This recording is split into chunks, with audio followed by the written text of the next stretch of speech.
Any update on Keenan Allen? Lindsay, we're working through that right now. I think it was like 11:30, like when we were kind of meeting with the doctors and stuff like that. So it's kind of in progress as we speak. Okay, and I know not much time has passed since last night when we asked about JC Jackson, but any update there? Yeah, I saw JC this morning and spirits were high. I think that the plan for him is, today was kind of a recovery day for him because we put him through a pretty extensive workout yesterday, but I think work him out tomorrow. And then we're going to try and get him on the practice field on Wednesday, for the kind of the jog through thing. We're not doing anything tomorrow. It's truly like nothing. So, but we're going to put him through an individual workout. And then I think he should be on the field Wednesday to kind of like see exactly where he is. But in a better spot, I would say, than yesterday or the day before. Like, and then I would say 50-50 for the game. Okay, great. Thanks. And then with you guys having back-to-back division games in this very short week, when did you actually start looking at film of the Chiefs? So we took a look at their preseason because they played some of their starters. So just looked at some of the preseason stuff, and then obviously we had their film from last year, and then just their game from yesterday. So, I mean, the main part of it was just this morning in terms of what they did yesterday versus Arizona, because they have a new team. And there's going to be elements that maybe were the same from last year, but they got a different cast of players. So I think yesterday we're just trying to look at that game and learn as much as we can. And then just with that game, sorry, last one for me, but with Travis Kelce and what he did, what's the key for you guys to slow him down? Yeah, Travis, outstanding player. I think you have to make it tough on him. Can't let him get comfortable in a matchup, and can't give Pat too much of the same thing where he's in a comfort zone and he's really operating on where he's, kind of playing on cruise control, where he can identify the coverage, he can identify the matchup and really play fast, play quickly, especially when he's got a guy like Travis, who's such a matchup guy. So those guys have such great chemistry, and, what you try to do is try to mix it up and make it tough. And, it's ongoing because, against guys like that, you can keep them quiet for a while, and then all of a sudden they just get hot quick, and they can really heat it up quickly together with the way those guys play. So very, very tough cover, and they obviously got off to a good start yesterday. Thanks, Brandon. Thank you. Bridget. Hey, Coach. Can you hear me okay? Yeah, Bridget, how are you feeling? I'm feeling better. Thank you. How much, if Keenan Allen can't play on Thursday, how much does your offense change, and how quickly can you change it when you only have a couple days? Yeah, Bridget, good question. I mean, you just got to move the downs around. And I think just who's playing what position, you just try to move it around a little bit, maybe activate a couple more players than you would normally where you're featuring Keenan. But fortunately, we feel like we've built a receiving core for sure that guys can move around, where you can put, a Josh Palmer in that spot, a DeAndre Carter in that spot. Mike can play some in the slot, so can Gerald, so can Austin, all those guys. So everyone's just got to do a little bit more. But we feel like we've got a diverse enough cast where we can kind of share the load with that group. Were you impressed by DeAndre Carter's play yesterday? And when did you really know this is a guy that can impact us, not just in the return game? Yeah, Bridget, I think in the springtime, our quarterbacks, they have that sort of that instant chemistry with players. And it was really all three of our quarterbacks in the springtime having that kind of instant chemistry with DC. And I think we knew in the springtime that he was going to be a lot more than just a return specialist.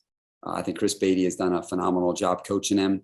But, he proved himself in a very short time in the spring. And then throughout training camp, as you guys were there, I mean, he made plays all throughout camp and was a really tough cover for us. And just, I think you can deploy him in a lot of different ways. I think you saw it yesterday. And he's just a really tough football player, instinctive football player.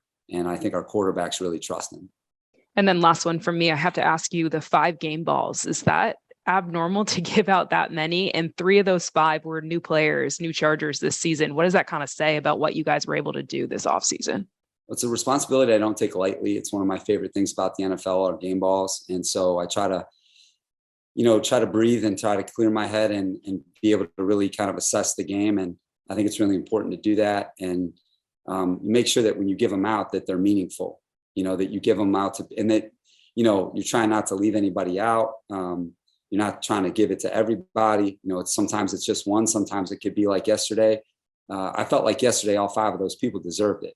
I feel like they earned it. And that's what I want our players to respect is if we give one out, that everyone's like, yeah, like that guy definitely deserved one. And so I felt like for all the reasons that I mentioned in the post game, I felt like all those guys were very deserving, and I was proud of all those guys. And Bridget, you're always going to leave some people out, and you feel terrible about that because it's such a team effort. In every game ball, it's a team of people that are responsible for it. But I love that tradition in the NFL for sure. Pop. Hey, Brandon. Hey, Daniel. There's a report out there that you guys are signing Christian Covington to the active roster today. I was just wondering if you could confirm that for us, and if there would have to be a corresponding move. Do you guys have a corresponding move for that? Yeah. Yes, Daniel, that's accurate. We're going to be signing Christian Covington to the active roster and trying to get Braden Fehoko to the practice squad. Gotcha. Thank you. We talked a lot about how Khalil played, the pass rush, Bryce and Asante with the interceptions, Drew, but one guy that we didn't really touch on was Derwin and the way he played. Just what did he allow you to do defensively yesterday? Just all the different places he lined up, blitzing off the edge, covering Darren Waller, playing in the slot, all the different things that he did for you guys yesterday. Yeah, Daniel, you mentioned it. You saw it. I don't know if you've seen the game copy yet, but we're one of the rare matchup guys in the league. And I felt like we tried to, we needed all of that. We needed all that, the things that you just mentioned. We needed all of it yesterday against a team like that has so many different weapons, both run and pass. And so we felt like, Derwin on a stat sheet, you may not see the impact that he has on a stat sheet, but what you do when you watch the game, you'll see the impact that he makes. And then if you're watching the game live, you feel the impact that he makes too. And so the amount of energy that is required for him in a game plan like that, you can't minimize. Physical energy, mental energy, because it's one thing to have the versatility to play all those different places, but can your mind, allow you to do that? Can you play all those places and do those jobs well? That's why he's that rare combination and rare leader. And he played fantastic yesterday. Played a beautiful game for us, and really proud of him. The fourth down at the end, the 4th and 8. Just talking to Nas after the game. I know you mentioned in your presser that you guys wanted to double Devontae there, and you had Derwin and Nas doubling him there. Was for you with that play call, was that trying to get Derwin on Devontae in that key situation, or was it just merely like trying to get 2 bodies on him to make sure that he didn't make a play there on 4th down? We were going to make sure that the guy who was covering Devontae was one of our premium guys. And so that was the thought process, was to get one of our premium guys on him with a guy, sort of over the top of him so we could attack a leverage and make sure that if we went down in that D&D, it wasn't going to be him, sometimes that's what you got to do is you got to mix coverage. You got to throw different body types at players like that. And you're always trying to make it tough on them and change the look up. And that was a big down, and rush and coverage working together. And we were fortunate to close it out. And then just last thing, talking to Joe, he said just in rehashing the game last night, he felt like he maybe got a little bit conservative there in the 4th quarter with some of the play calls. I'm just curious, how did you feel about the offense there in the 4th quarter and the way Joe called it there down the stretch? Yeah, I think we wish we would have been able to, especially with all the takeaways, to be able to kind of run away with that thing. I think what happened was I don't view his play calling as conservative, because we were getting the runs off, and we were getting good runs off, that were kind of putting us in like a 2nd and 6 or, 2nd and 4. And we were kind of getting into these. It's not like, hey, it was 1st and 10, 2nd and 10. And like, these are, runs that aren't making any yards. Like I felt like we were able to gain a healthy amount of yards. And then what that was doing was keeping the clock moving and still putting us into really favorable D&Ds. I mean, we had a 3rd and 2 and a 3rd and 5 that we felt like were favorable. I mean, we had a keeper, on one of them, and, it didn't end up working out. But, I think that, I was comfortable with how he called the game, because I felt like, there's nothing worse as a fan or as a coach or a player when you're just beating the head up against the wall against a loaded box or something like that, and you're not making any yards. But that wasn't the case.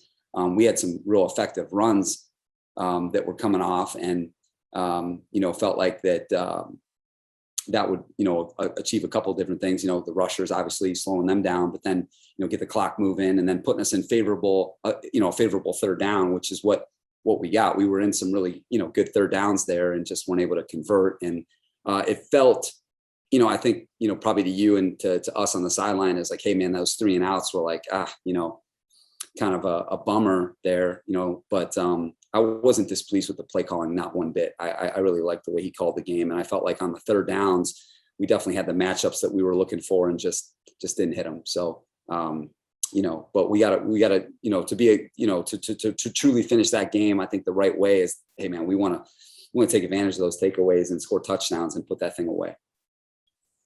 Thank you. You're welcome. Nick? Hey, Brandon, how would you characterize the play from Zion and Trey after looking over the film? Yeah, Nick, I thought just a really tough and rugged performance. It wasn't one of those poetic, hey, 450, 500-yard output, hey, checkmate type games. It wasn't like that. It was a tough and rugged football game. And that's what it's going to be when you play against a good team that's well coached, that's got good players.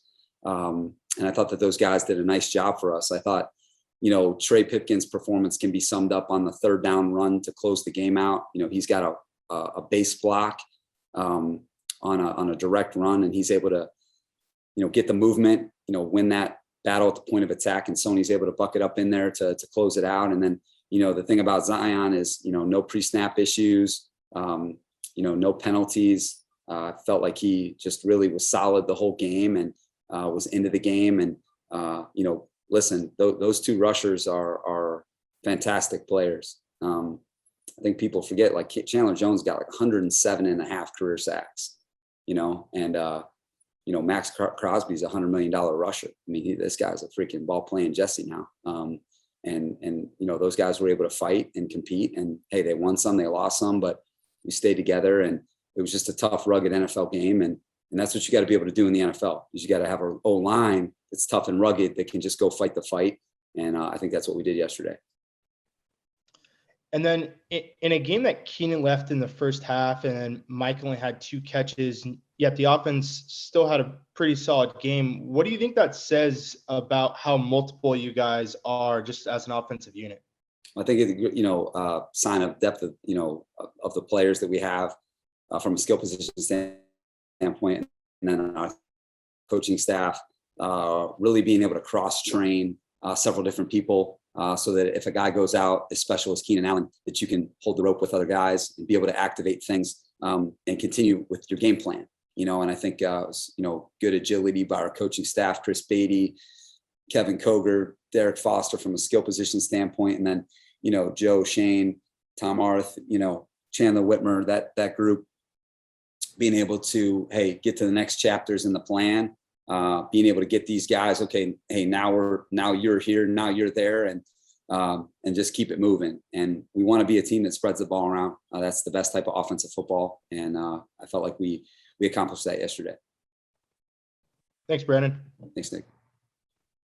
Francisco? Coach, congratulations. With just one question from me. Austin Johnson and Sebastian Joseph Day had 32 snaps each. Austin finished the game with 1 tackle, Sebastian with none. What are the stats not telling me here? Because you cannot keep a team to 64 yards on the ground if your starting tackles are not doing the job. Yes, sir. You need to watch the game. And when you watch the game, it's like Derwin. I think Derwin had 6 tackles, he had 6 tackles. I mean, I guess he did have the sack, which was cool, but the impact that he had on the game was that stats don't tell me anything about the way he played. It's like when Darrelle Revis was playing corner, and he wouldn't have any ball production. Well, like the ball's not going there, so he's not going to produce anything. But the impact that he's having on the game, all right, is much different. And so I just know that those runs look a lot different than they did last year. Okay, those runs that happened yesterday, they look a lot different. And then the pass rush, the middle of the pocket. Okay, the reason why those edge players were able to get off yesterday is because the middle of the pocket, okay, was the way it should look. The middle push was powerful. Okay, it was a collapsing rush and allows those guys to really attack and be aggressive on the edge. Where you have a rush plan that's 4 and 5 is 1. And so those guys had a lot to do with that. And if you take a look at those 6 sacks, you're going to see a lot of interior players that were just as responsible for that as Khalil and Joey and Derwin. Thank you, Coach. Thank you. Joe Reedy. Hi, Brandon. Yesterday, was that the quintessential Derwin James game? The sack, lining up everywhere, all over the field, and having the impact that he did? Yeah, in terms of the blueprint for how to use a guy like that, yeah. Did the sack kind of amaze you? Just it looked like the running back tried to chip him, and he barely broke stride and was able to get Carr down as quickly as he did. Yeah, I mean, guys like Derwin plays like that don't surprise you, but you don't take him for granted. He just, he's a playmaker. He's a playmaker, and a lot of DBs can't blitz. They can't blitz, they can't rush, and even though like some schemes are good when DBs blitz, if they can't blitz, it doesn't matter. So he's one of the guys that can truly rush and truly be a matchup guy in pass rush. So Derwin's at his best when he's attacking, and we try to do that. We try to do that when possible. And then just your JK, one of the strengths of him is inside the 20 punts, but your coverage units, very good job yesterday, especially putting that ball down at the 2. What did you see during training camp as far as, those perfect placement punts that gave you confidence that you guys would be fine? Yeah, I think, Joe, excellent observations. I think it really started for me, Joe, with the accuracy of the snaps. I think when you think of the punter, you're missing the step before the punt. You're missing the snap.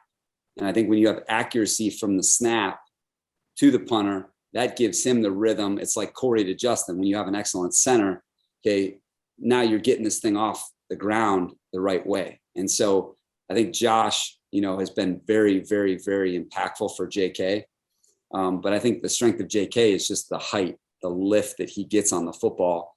And then what that allows the coverage to do is truly express itself. And then I think what we were able to do yesterday from the gunner position was our gunners performed at a high level. We had Ja Taylor, we had Dean Leonard, we had Josh Palmer. We had some guys that I thought really played well on the outside. And then our interior protection, was solid. And so, but you got to give credit to the snap, to the punter. I think that's where it really started yesterday. And I thought our gunner play was good yesterday.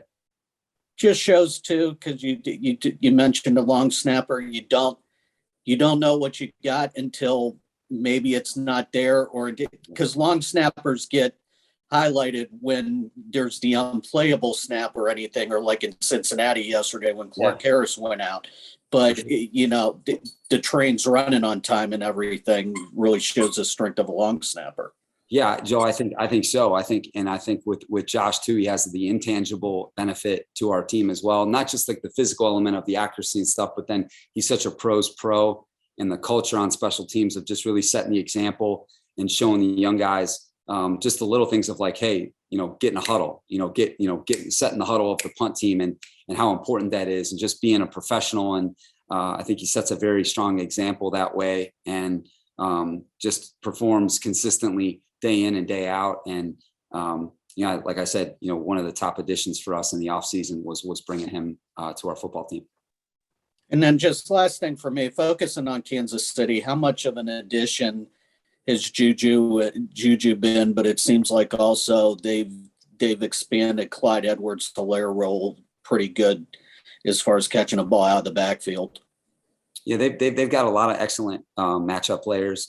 When you bring in Juju, I played against Juju when he was a rookie, 2017, when he was kind of new to the NFL. You know, they had like him and Martavius Bryant and Antonio Brown and Le'Veon Bell. I mean, that team was loaded. And, you know, he was an excellent player as a rookie. And, you know, the route feel that he has, he's physical for a slot, you know, receiver, but he can play outside too. Like he can play inside, can play outside.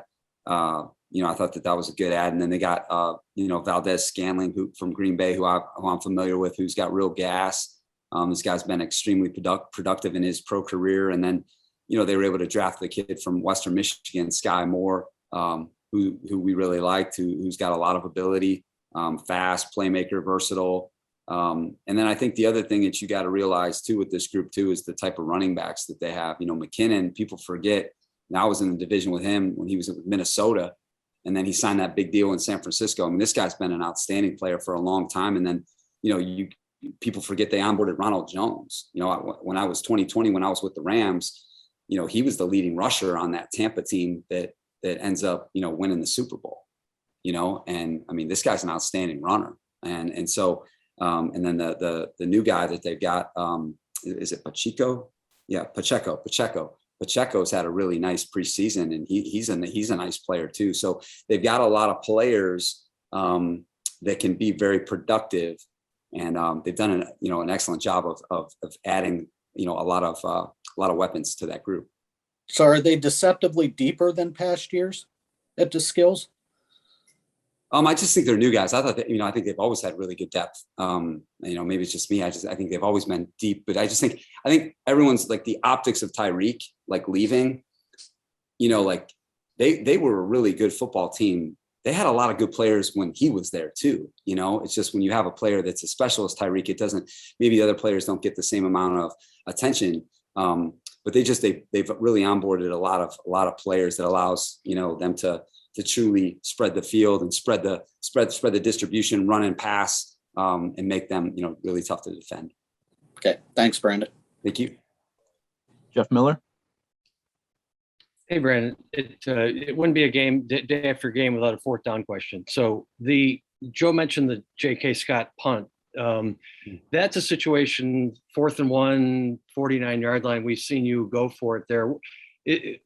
Not going for it, was that a reflection of your faith in JK and your defense? What was kind of the thought process?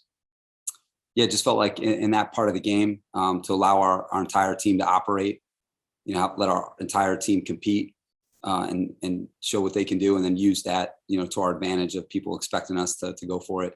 You know, felt like that would be the best, you know, decision for us, and making it an advantage for us. And, you know, JK did an excellent job pinning them down there and really flipping the field and changing the way that you take the field on defense for sure. And then with Christian, what's the thought process behind that move today into this week? Is there something about this week that you'd make that move, or? Yeah, there's just some procedural stuff, you know, at the beginning of the 53 stuff that goes on, as you guys are aware of. But, you know, we think a lot of Christian, and we think he's a really valuable contributor to our front, as we do with Braden. As you guys know, is very competitive for that spot. And we see both of those guys as assets for our football team. And just felt like, you know, for this week, that this would be the best decision. And, you know, excited that we're able to have him, you know, on our team. And the last one, for you personally, what's the most difficult thing about these quick turnarounds?